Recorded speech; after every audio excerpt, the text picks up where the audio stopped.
DBC ভাই, DBC আমাদের মাঝে উপস্থিত হয়েছেন আজকের সভার প্রধান সমন্বয়ক, জাতীয়তাবাদী দলের জাতীয় স্থায়ী কমিটির অন্যতম সদস্য, প্রখ্যাত চিকিৎসক professor doctor AJM Zahid Hossain, professor doctor AJM Zahid Hossain আমাদের মাঝে উপস্থিত হয়েছেন।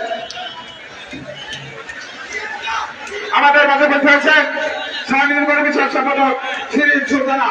আপনাদেরকে সকলকে একটু স্টেজে থাকতে পারবেন না, শুধু জাতীয় নেতৃবৃন্দ এবং জাতীয় স্থায়ী কমিটির নেতৃবৃন্দ স্টেজে থাকবেন।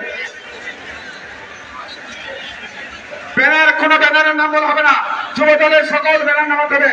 ভাটারা, পল্লবী, এদিকে যুব দলের যে সকল ব্যানার আছেন, যুব দলের ঢাকা মহানগর উত্তর এবং দক্ষিণের নেতৃত্ব করে জানাবো, সকল ব্যানার করে নামাই ফেলতে হবে, সকল ব্যানার নামাইতে হবে, কোন ব্যানার উপরে থাকবে না।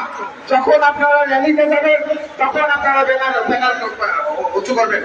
পল্লবী, যুব দল পল্লবী, ব্যানার নামাই ফেলেন, ব্যানার নামাই ফেলেন। পিছনের যে সব ব্যানার আছে যুব দলের সকল ব্যানার নামাইতে হবে, সকল ব্যানার নামাইতে হবে। রামপুরা, রামপুরা সকল ব্যানার নামাইতে হবে, সকল ব্যানার নামাইতে হবে, সকল ব্যানার নামাইতে হবে। সকল নেতৃবৃন্দ গণমাধ্যম আপনারা ব্যানার কিন্তু নামাই ফেলেন। আপনাদেরকে আন্তরিকভাবে ধন্যবাদ। আপনাদের এই ঢাকা মহানগর উত্তর, ঢাকা মহানগর উত্তর ব্যানার নামাইতে হবে, ব্যানার নামাইতে হবে, যুবদল ব্যানার নামাইতে হবে।